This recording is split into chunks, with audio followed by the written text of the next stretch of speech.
here's what I don't like about it is we talk all the time about pulling apart feelings and behavior. This is an example of pulling apart the behavior and the person. For me, I think sometimes failure quits representing the thing that didn't work out and people believe it represents them. So instead of I did something that didn't go well, it's I'm a failure. And I think we really have to work as parents to separate those in a big way to help our kids navigate this well. What happens when two parent coaches, one a Christian and the other an agnostic Jew, sit down to talk about parenting? They take their listeners from surviving to thriving. I'm Deana Thayer. And I'm Kira Dorian. Welcome to Raising Adults, a podcast brought to you by Future Focused Parenting.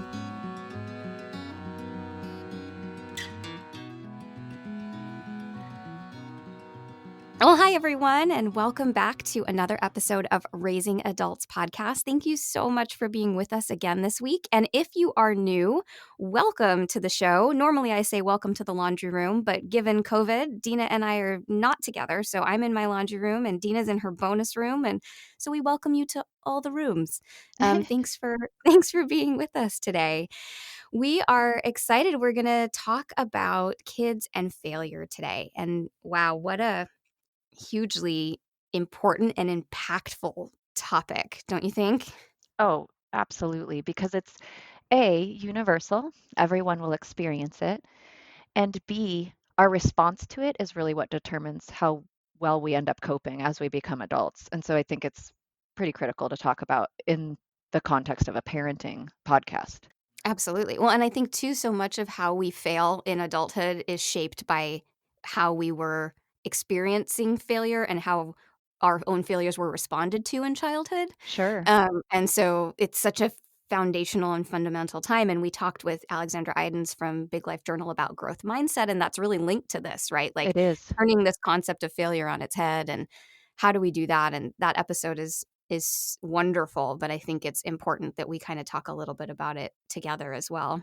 For sure. And I do think for those of you who haven't heard that episode, it would be a great supplement to this in terms of thinking about the way we approach this mentally and how do we teach our kids to do that. So if you haven't caught that episode, definitely check out when we had Alexandra on. She was really helpful.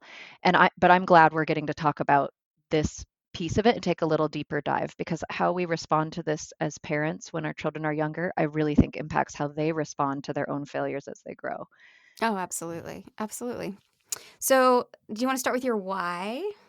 I'd love to. And I said to Kira even before we started recording and when we were talking about this topic that for me, this topic really dovetails with self-talk, because I also think the way we speak to ourselves about our mess ups is really important. And so my why is about that, just to lay the foundation. I've generally had pretty negative self-talk from about my, I'd say, early teen years on. And so I think those tapes we play in our head, or those scripts that we run through over and over, in terms of how we talk about ourselves to ourselves, really impact this. And so because historically I haven't done a great job of speaking positively to myself in my own mind, it was important to me to create a more positive script for my children. And I think how we speak to ourselves impacts how we then view our actual physical or logistical mistakes in the world.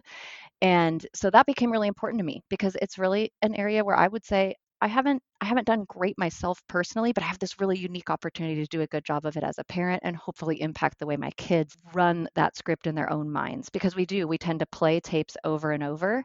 And once those scripts are kind of set, they can really develop some mental ruts for us that are pretty hard to climb out of. So that's really what was driving this for me. How about you?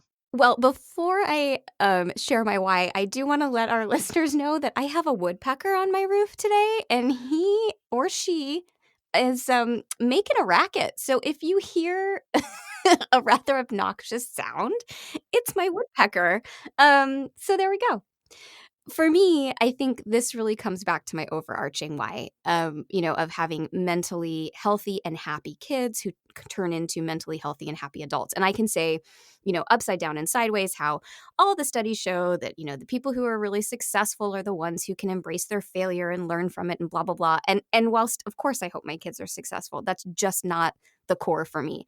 The core is I really think that our failures define us, but not in the ways that we tell ourselves they should. I think society teaches us that our failures define us in terms of the failure themselves. I actually think we're defined by how we cope with the failure, what we get from the failure, and what we choose to learn from it.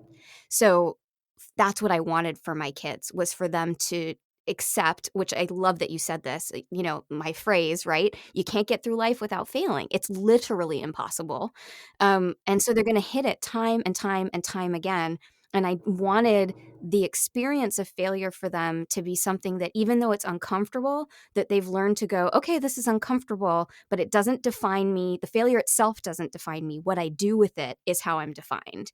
And that would then lead to them feeling mentally healthy and happy instead of feeling like a failure. Does that make sense?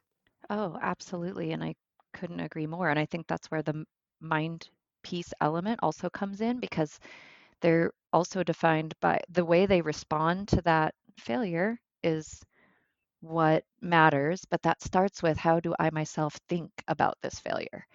And so much of this is laid in the foundation of our thought patterns.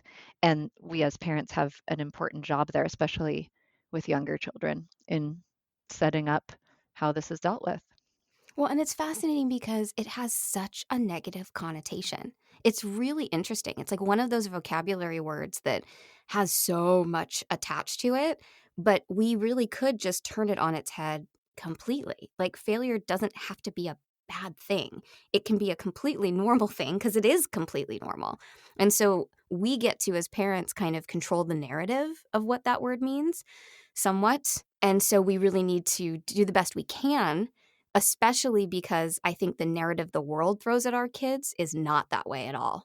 I And agree. that's one of the things I'm struggling with and I'll talk about today, but is no matter what I do at home, the reality is they have a narrative coming in from the world, and that, unfortunately, because they don't live in a bubble, affects them. And so there's this, like, push-pull of what they're hearing from me and their teachers and then what they're hearing from the world, and that's tricky.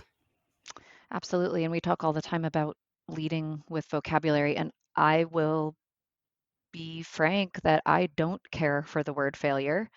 And while I agree that we can help turn that phrase on its head and do our best, at least at home, to change how we frame that, because of how it's viewed in the larger world, it's technically we're fighting kind of an uphill battle, I think, with that. We're definitely going to be swimming upstream.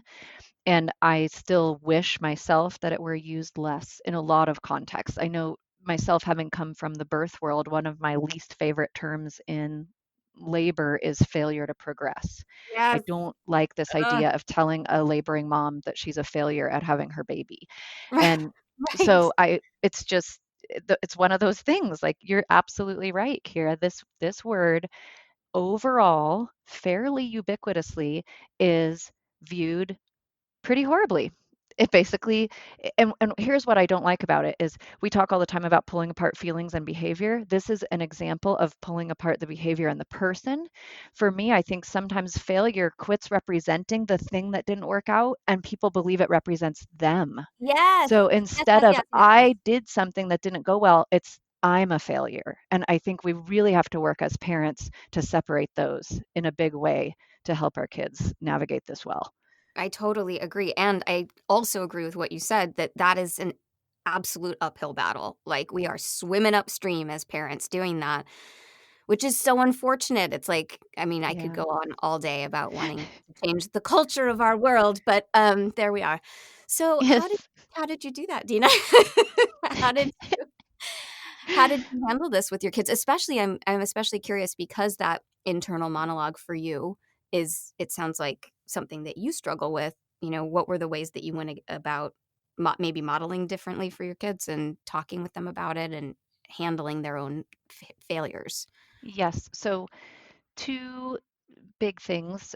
One is around the vocabulary piece. So I'm going to talk about that first. And that is, I started to even see my own children, even in early grade school, letting their internal self talk become external. So I would hear my son as he's erasing an answer on a worksheet until there's a hole in the paper. I mean, we're talking vigorous erasing, saying, "Oh, you're so stupid." And that was such a red flag for me. Oh, he's already willing to name call himself over a simple homework error. And so this for me came down a lot to the word piece. And I care a lot about words. I think they carry power. And so we talked a lot once I heard that, even though we'd been talking in advance about how we speak to ourselves, and of course, in our home with a faith paradigm, also how God sees us, and that can really help us feel great about ourselves. But we had to have some firm conversations about other ways we could, as I mentioned a moment ago, separate the I made a mistake on my paper versus I'm stupid. You know, even really brilliant people make mistakes. Even geniuses make mistakes. We talked a lot, actually, just because this was a really cogent example about Thomas Edison. And he, I mean, again, I don't love the word, but if you really want to be literal. That guy failed hundreds of times before he had his success. But we don't remember him for the failures. When people talk about him in a quick sentence, they say, he invented the light bulb. They don't say, he messed up a million times first. And so, what's so interesting to me when we were talking about this was reframing how that looks. And so that was one thing, is the separation. So I talked to them a lot about, you aren't dumb, you aren't stupid, you got a wrong answer. That's very different than you being somehow unworthy. But the second kind of piece of that is getting this positive idea of narrowing things down. And that worked better for my firstborn type A person. That just resonated better with her than with Mark. But that really helped her to think, okay, I've now figured out what doesn't work. So that was another thing that was really helpful in terms of vocabulary. Like, oh, well, that didn't work. Now I'm going to find what does. So it kind of helps. Now I've ruled out something. I know not to try that again. That also can help us, I think, be more positive with our words. So that was kind of the word piece. And then in the action piece, interestingly, I actually used the I do it, we do it, you do it framework for this to practice talking about these things this way. So I would actually hand them a script for this when they were quite young. And I can remember this as early as first grade, walking through, oh, it looks like I made a mistake on my paper. I should find my eraser and take care of that and fix it. But you know what? That means I now know one way not to do it, and I can try something else. A lot of I can try, a lot of not yet. Like, I haven't learned the right answer to this yet, instead of I stink or I must be dumb. So it was a lot of hearing me do it, kind of handing them that vocabulary, if that makes sense. And then sometimes we would try it together. So when they were really little, I even would have them repeat after me. So our we do it was more like, I just heard you say that you were dumb. I'd like you to say this instead. And I would hand them the phrase, but then they would repeat it back to me. And eventually I could overhear them at the kitchen island talking to themselves. Oh, I made a mistake. Where's my eraser? Super Mhm. positive, not a big deal, just a regular part of life. And I think that normalizing piece, like we talk so much about in emotional intelligence, plays in here too. Oh my goodness, you made a mistake. Super normal. I make mistakes all the time. Just today when I was cooking dinner, I put the wrong amount of pasta in the pot or whatever. Just making that such a normal part of life that they also don't make it a bigger deal than it needs to be. Because that's another thing I see sometimes with children in that early years. You've said it really well, Kira, where you say it not in a negative way, but they're narcissistic. They think everything is about them. And I think that can lead to this mountain out of a molehill kind of thing, instead of, oh, it's a little mistake, super normal. It's like, I'm the worst. And so the world is terrible. And sometimes these things get really blown up. And it could be over something small, like a homework mistake, but that could translate to bigger views about themselves later. And so I think there's also some real important work we have to do as parents to normalize that, because that normalizing minimizes it. Not minimizing in terms of it's no big deal, but minimizing it to the level of how big of a deal it actually is, which is this actually happens to everybody and you can move on and try again and find that right answer. Does that, am I, that was a long answer to your question, but those are two things we did. No, those are wonderful. I love that. And I love the concept of from an early age kind of giving them the words so that it becomes that internal monologue. You're like helping them create that internal monologue. I think that's fabulous. We've done a couple of things, and I want to be honest that one of the current struggles I'm having in my parenting is around this, because I think that Dave and I handle this really well. Like, it's something I'm awfully proud of. And I'm still seeing my kids struggle, and that's hard. And I think that, do you know the concept of spray and pray? Have you heard this before? No, I have not heard this phrase. It's a great phrase. It's when kids do theater or do TV, it's called spray and pray. So you like spray their hair and you pray that they're going to perform today, you know. And so I feel like this is one of those topics where it's a little bit of spray and pray for me, because I really trust that we're doing the right thing, and I'm really hopeful that, you know, that my kids are 8, so we're far from the finish line here. And I think what I'm seeing is a real battle with what the world is telling them. You know, the TV shows have characters who say, "I'm stupid, I'm dumb," but their books have it, and they're at a point now where I can't control everything they read. I can't control everything that they watch, and so it's tricky because I know they're getting these counter messages to what they're getting at home, and that's been hard to sort of know that we are doing really good things by them and seeing them still struggle, and just sort of crossing my fingers and hoping that we're on the right track. But all that is to say that in terms of some of the things that we do, we've done a couple of things. So the first thing is, and I think I've mentioned this on when we had the swearing episode, we have some banned words in our house, not bad words, just banned words. And those are stupid and dumb and idiot. And you kind of talked about this too, right? The internal monologue and the words we use to describe ourselves. And I just Yes. don't like those words. Like, I don't like them. I don't like them said as my kids say them to themselves. I don't want them said to other people. Like, those are yucky words. So we just remind them, like, oh, we don't use that word in our house to describe ourselves or to describe other people.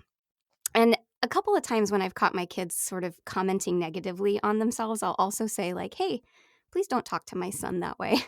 Please don't Mm. talk to my daughter that way. You know, like, I want them to know, like, you wouldn't let a friend talk to another friend that way. Like, I'm your upstander. I'm going to upstand and say, hey, you don't get to talk to my kid that way, right? Even though they're talking to themselves. So that's kind of the first thing. And then another thing that we've done, you know, I have two kids who they're both bright. They're both kind of ahead in terms of where they're at academically. And I think something kind of hard happens when you feel like you've been ahead. So a great example, my son is a really fast runner, and they run a mile every week at their school, or they did. And he was always the first. And suddenly it was like he was scared to lose that placement, right? Because he knew Oh, what it felt like to be first. And it right. became like suddenly really scary to not, what if I'm not first next week? And so I think it kind of is the same when you feel like a bright kid and you feel like you're ahead. There's almost this fear of like, what's going to happen if that changes? What's going to happen if I'm not ahead anymore? And so one of my kids in particular feels this, I think, more deeply than the other. And so we have said to that kiddo, we've said to both of the kids, but we were specifically, talking to this one child. We've said, look, it's not important to us for you to come home with straight A's or a perfect report card. Like, we give you permission to not be perfect. We give you permission to come home with grades that represent you were doing your best. That's what we want to see. And I've shared with the kids as well, like, I was a strong student. I was a very strong student, and I almost failed physics and had to get a tutor for pre-calculus because I was bad at those subjects. Like, I was just bad at them.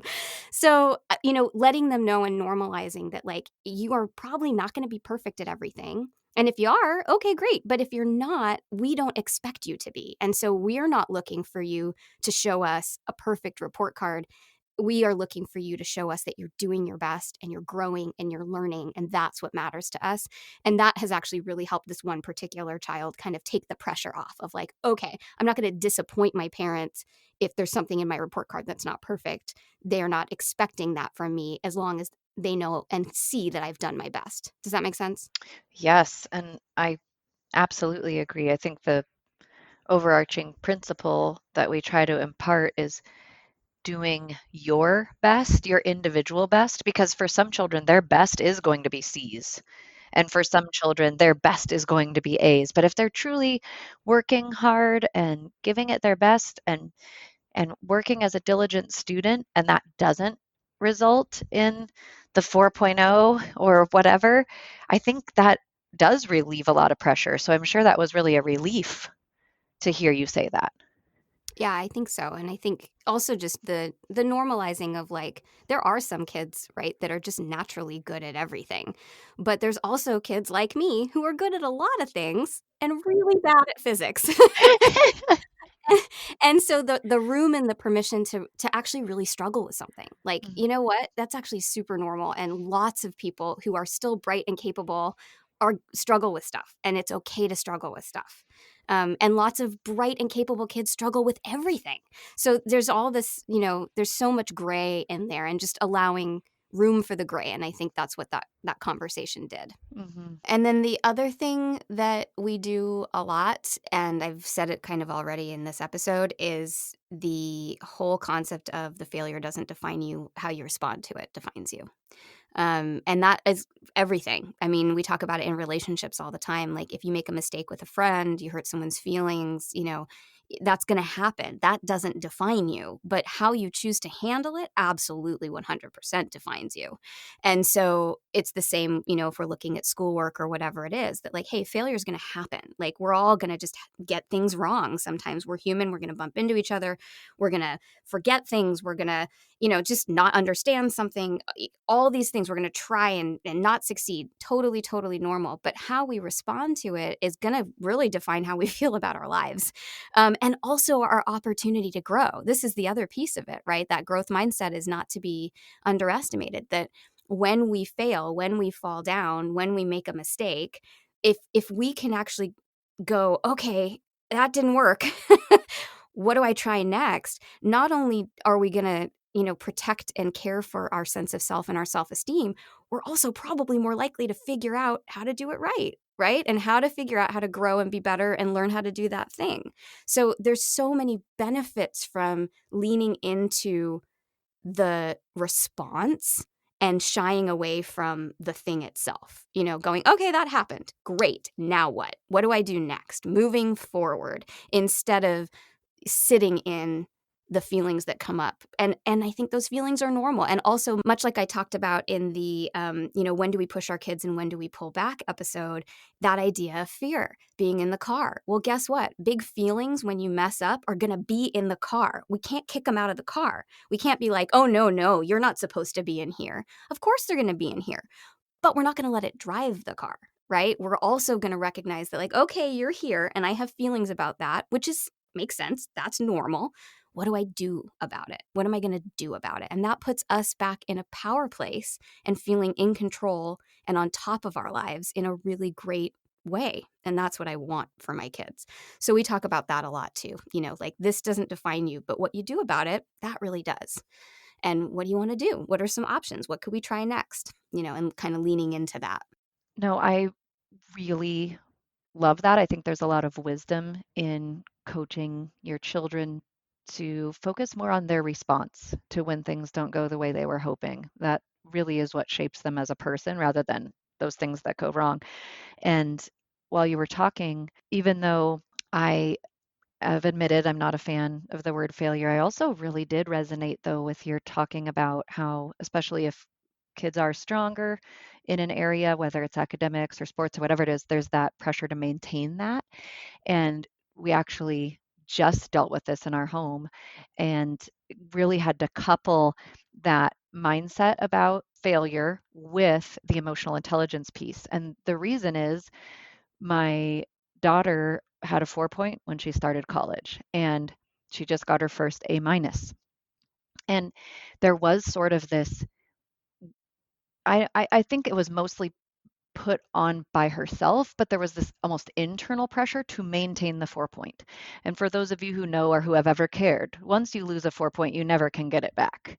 So there is no recovery. I mean, she could get a 4 point again in another semester, but her cumulative GPA will now never again be a 4.0. And so she had a lot of feelings about that, a lot of big feelings.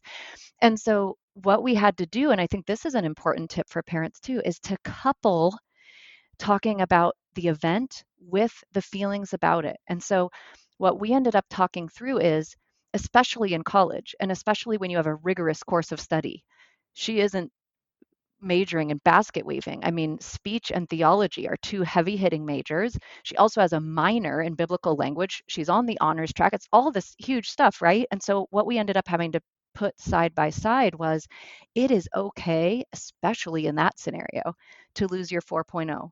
But you know what else is okay? It's okay to be disappointed about that.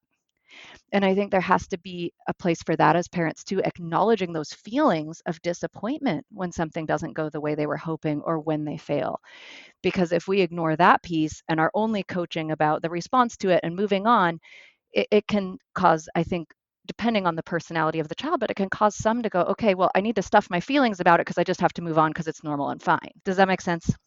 Yeah, absolutely, and I love that. I'm so glad you brought it up because I think that's so true. Like, it's a little bit back to what I was saying about it being in the car. Like, of course Yes. those feelings are gonna be there. Like, she's totally entitled to feel that way, right? And we have to honor that for her 100%. And we have to figure out how to move forward, but we don't wanna not honor the feelings that come up as we're moving forward. Like, we still have to move forward, but Yes. it's okay to feel our feelings on the road. On the Yes, road forward. exactly that. Exactly that. Yeah, no, I love that. I'm so glad you brought that up because I think that's really, really fair. And I think it's the same with, in reverse as well, that like if you're someone who's struggling and then you're feeling like you're struggling again, there's feelings about that too, right? So Sure. I think all of it, it's like we have to acknowledge that human beings don't like to be wrong. We don't. We don't like to be wrong. We don't like to mess up. We don't like to be feeling like we are less than. And the reality is, we live in a world that tells us that when we mess up, when we're wrong, we are less than. So, as parents, we have a really tough job of going, your feelings are coming up because the world tells you that you're supposed to feel that way. And it's, just conditioned in our human experience to feel that way. And you're allowed to feel that way. But hey, let's not dwell on it. That's not like Yes. it's enormous. It's an enormous, enormous task. And I think that's why I'm in this spray and pray period of going, this is a long conversation. It's like the sex talk. It's not one Yeah. time. I'm not going to fix this. My kiddo isn't going to just be immediately fixed by me saying, "Hey, don't worry about it. Don't come home with a 4.0," right? That's not going to fix it. Or me saying, "Hey, you know what? We all make mistakes. How you handle it is what defines you." No, I'm going to have to say that like a zillion times for it to even come close to landing inside of them because the world keeps telling them otherwise. So Oh, I think the message here from both of us is keep talking, keep saying it, keep yes. modeling it, Yes. right? How you respond to your kids' quote unquote failures is really important. And how you encourage them to think about it is really important. So this is not a ball to drop. This is one to keep up in Yeah. the air and keep juggling it. It is. You're going to feel like a broken record, but if ever there was an area where it's worth being a broken record, this one is definitely one to choose. You are going to be saying that same thing over and over, and your responses to their mix-ups and mistakes are going to shape their responses. So that's so true. Couldn't have said it better, Kira. I do have a quote today. Yay. It's a good one. I've heard it. I heard it before we hit record, but it's a good one. Yes, I did give Kira a sneak peek, and this one is anonymous, but wow, really powerful. Here it is. Never let success get to your head. Never let failure get to your heart. I love it. It's a good one. Well, thanks so much for being with us today, everyone. We are coming toward the end of season 3. How crazy is that, Dina?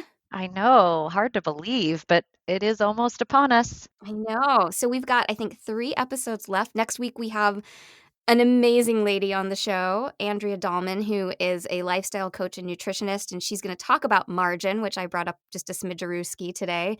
And she's awesome. It's a fabulous episode, so make sure you tune in next week. And as we prepare to kind of wind down the season, don't forget you can always reach out to us, info@futurefocusedparenting.com. If you have questions, please, oh please, follow us on social media at Future Focused Parenting. And don't forget that if you need support or want some extra resources, we've got some on our website, futurefocusedparenting.com. Raising Adults is produced by Kira Dorian and Deana Thayer and recorded partially in my laundry room, partially in Deana's bonus room.